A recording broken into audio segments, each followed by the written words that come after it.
Hey everybody, Dwayne Laughlin here, finally back to our series of teachings on handling the classics of magic. And I feel bad that this one is so long since the previous one, but my wife and I have had a very busy schedule, a lot of unusual things happening in life these past few months. A grandson getting married, my dad being down in Texas, at the very southern tip in an RV park, and us needing to go and see him.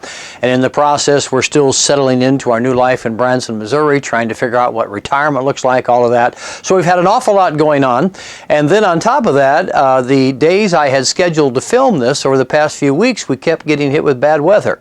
But finally, I'm back at it, and today I'm going to talk about something that you may not have expected me to talk about, and that is the classic of magic that is called the change bag. And please don't turn me off, and I know there are some that might already be thinking, why should I watch this? In fact, when I post this and it says that it's about the change bag, some may not watch it. Because they're going to say, well, I'm too cool of a magician to use a change bag. I'm too modern. I'm too current in my style to use something like that. And in my mind, that opinion is absolutely foolishness, and it's like shooting yourself in the foot.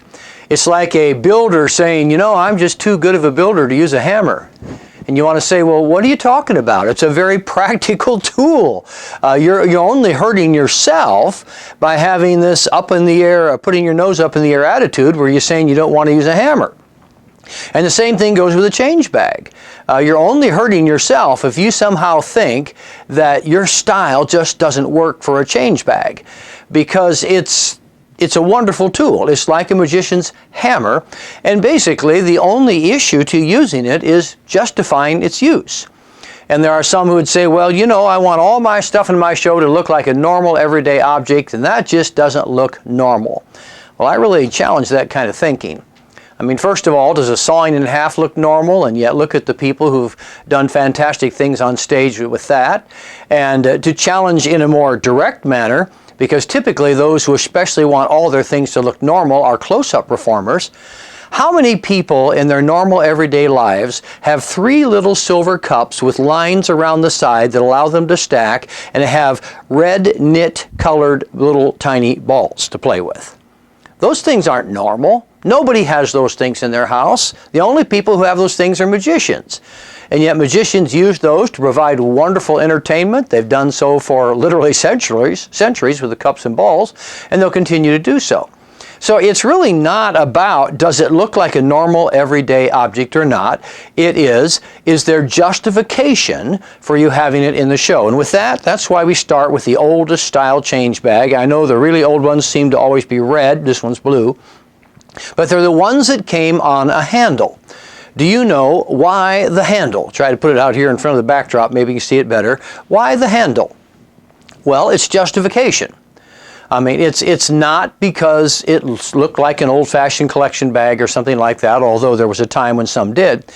The whole idea is, because I have this on a handle, you know if my hand goes anywhere near the bag. Why do I have a bag like this?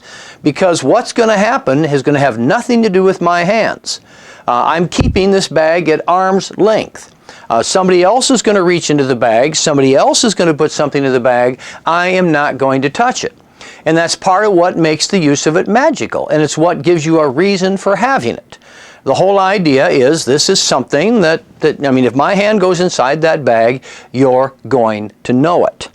Now, with that in mind, it also brings up how you properly handle, and that's sort of a pun, but how you handle the handle change bag. And that is, you don't turn the handle. And those of you who know how the bag works, and I'm assuming anyone who's been a magician very long is going to know, when you turn the handle down here, there's a switch inside that turns, that moves the bag from one compartment to another. So turning the handle is what makes it happen, but to really do it magically, you don't turn the handle, you turn the bag. In other words, instead of trying to go like this and hope nobody notices that motion, it's a bit hard to disguise. Instead of that, let's say somebody puts an object in the bag. Here we go. You grab the bottom of the bag and you bring it up to show people the object's in there. Now, as you bring it back down, you turn the bag, first of all, I'm exaggerating, you turn the bag around the handle. So when you bring it down like this and hand it back to the person, it is switched. The white handkerchief is gone, the other thing is there. And the switch did not occur because you did this sort of thing, but rather, and I'll do the same thing in reverse when I come back up, I'll bring it back up to show everyone, and in the process, it's turned. So you're bringing the bag around the handle as you go up and down instead of turning the handle. And it goes back to the whole concept that this is especially designed to work with a spectator. You say to the spectator, let's put a handkerchief in. Everyone can see that it's in there. You say to the spectator, are you sure it's in? Would you check? And of course the spectator reaches, can't find it. But the whole idea is you've done nothing but show the audience the bag. And the spectator reaches back in. This time they bring out the handkerchief. So they're doing everything. And everyone knows they're doing everything because the bag is held on the end of the handle. So those are the basic things to understand as far as the classic handle type bag. And that is, the reason for using it is it keeps it at arm's length from you. They would know if your hand goes inside. The proper way to handle it is spin the bag around the handle, not trying to just secretly spin the handle.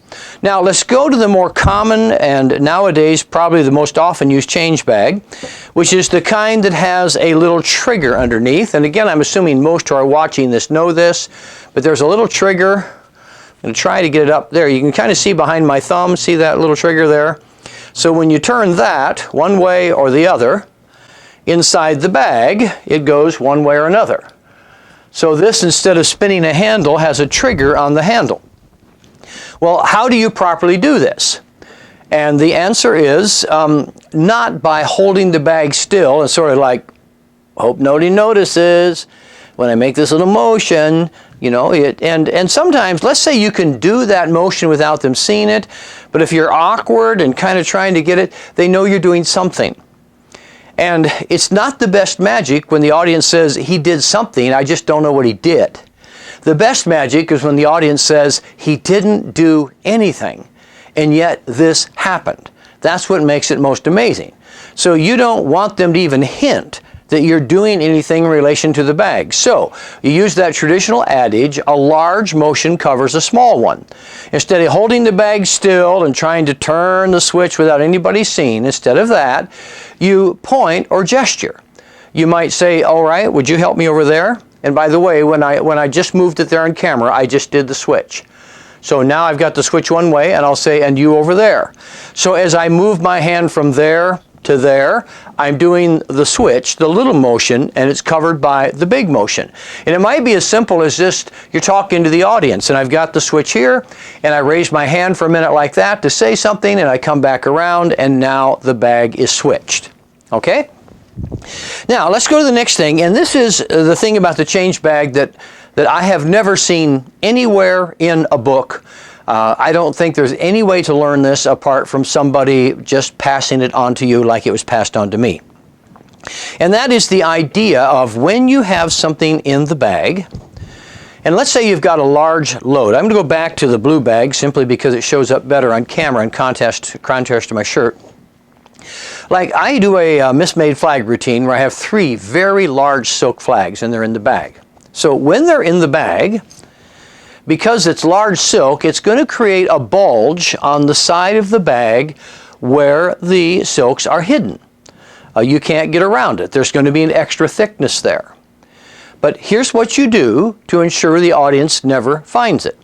You remember that the palm of the hand is sensitive, and it's what people use to feel things, to investigate. You know, what's his face feel like? They go like that. The back of the hand is almost never used to feel something or investigate. So the back of the hand is far less sensitive. So that means if I have the bulge in the bag on this side, and an audience member reaches in from this way, the palm of their hand lines up with the bulge. And they're going to say, well, I feel something in there, but I can't get it. It's kind of like it's in the lining of the bag, which is exactly what's going on, and you don't want them to think that way. But because it's the palm of their hand against the bulge, they feel it. But if the person instead is on this side of you, they reach in, the back of their hand is against the bulge. And the back of the hand is not sensitive. You're not used to feeling for things with the back of the hand, so they're not going to notice the bulge on the back of the hand, whereas the palm of their hand is against the side of the bag that has nothing in it. So they're not going to feel anything because there's nothing there. So this means when you're working with your spectators, you think ahead and you say, all right, if I'm going to start and on this side of the bag is loaded heavy, then the person needs to be on this side of me, or the person who reaches into the bag needs to be on this side of me. So you position them. So as you work, the load chamber hits the back of the hand and the empty side of the bag hits the palm of the hand. And I think that's a really cool thing to know, and that's the kind of thing that, again, that you're not likely to know unless you've just met somebody who can pass it on to you. Now, in everything I've said, and going back to this kind of bag too, the basic idea is the reason you have this unusual looking bag is because you want the audience to know that your hands have nothing to do with the magic. Your hands don't go anywhere near the bag. That's the justification. You don't have to say, make a big long speech about it, but you might just get up and say, here's a little bag, and you can see that it's on the end of a handle here, which means I'm not going to do anything to handle the bag. Whatever you do is going to make the magic happen. It can be just a simple speech like that. I will tell you, I have a routine where a caterpillar silk turns into a butterfly, and in that case, I justified this by calling it a butterfly net. So it gave kind of an extra fun reason for putting it to use. But anyway, so you've got your bag, and it's on the end of the stick and on the end of the handle, so the audience knows that your hand never goes in it. But let's say you're working alone and you need to use the change bag. Either you're new enough to magic that you don't have a sleight of hand method for vanishing a large silk. Let's say it's bigger than this. Let's say it's a 36-inch silk, and you simply don't have a way to vanish it apart from a change bag. Your other apparatus is used for something else. So you've got to use the change bag, and it's really not going to be a spectator thing. It's all you. Well, then the thing that I recommend is I'll preset this thing, is that you then use, wrong silk. You then use extra misdirection, and that is, let's say you've got to make a large silk disappear. You've got to use your change bag to do it. Well, instead of just putting it in the bag and saying, then, look, it's gone, well, at this point, you've kind of lost the strength of my hand didn't go in the bag because your hand did go in the bag. So you want to get around that. You want to make that stronger. So you take the silk that you're going to make disappear, and you place it inside another silk handkerchief.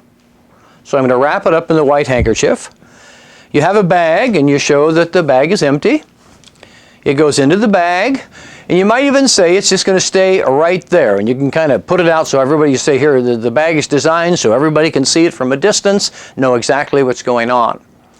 So now when it's time for the vanish, you turn the bag inside out, and you can even do it from the outside and push it through, and when you do, out comes the white handkerchief,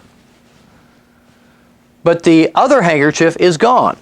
And think like a layperson here.